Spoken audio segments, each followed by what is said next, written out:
এবার metro rail স্টেশনে চালানো ধ্বংসলীলা দেখে কাঁদলেন প্রধানমন্ত্রী শেখ হাসিনা। কোটা সংস্কার আন্দোলনকে ঘিরে সহিংসতায় ক্ষতিগ্রস্ত স্টেশন পরিদর্শন করেছেন প্রধানমন্ত্রী শেখ হাসিনা।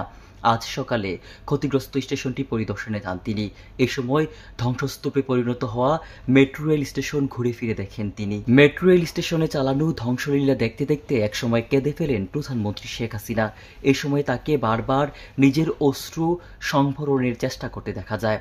এরপর গণমাধ্যমের মুখোমুখি হয়ে সরকারের উন্নয়ন ধ্বংসকারীদের বিরুদ্ধে রুখে দাঁড়াতে দেশবাসীকে আহ্বান জানান প্রধানমন্ত্রী শেখ হাসিনা। তিনি বলেন, দেশবাসীর কষ্ট লাঘবে সরকার যে উন্নয়ন করেছে সেগুলো ধ্বংসকারীদের বিরুদ্ধে দেশবাসীকেই রুখে দাঁড়াতে হবে। এই তাণ্ডব যারা করেছে তাদের বিচার দেশবাসীকে করতে হবে। ক্ষতিগ্রস্ত মিরপুর ১০ নম্বর স্টেশন দেখতে গিয়ে প্রধানমন্ত্রী বলেন, সাধারণ মানুষ যেন নির্বিঘ্নে কর্মক্ষেত্রে পৌঁছাতে পারে সেটা নিশ্চিত করা হবে। দেশটা যাতে আর্থিকভাবে সচ্ছল হতে পারে সেই চেষ্টাই করবেন তিনি। এদেশের মানুষ রক্ত দিয়ে দেশ স্বাধীন করেছে, সেটি ব্যর্থ হতে পারে না। যে স্থাপনাগুলো মানুষের জীবনকে সহজ করে সেগুলো ধ্বংস করা কোন ধরনের মানসিকতা, আক্ষেপ করে বলেন সরকার প্রধান। নিউজ ডেস্ক, আমার বার্তা।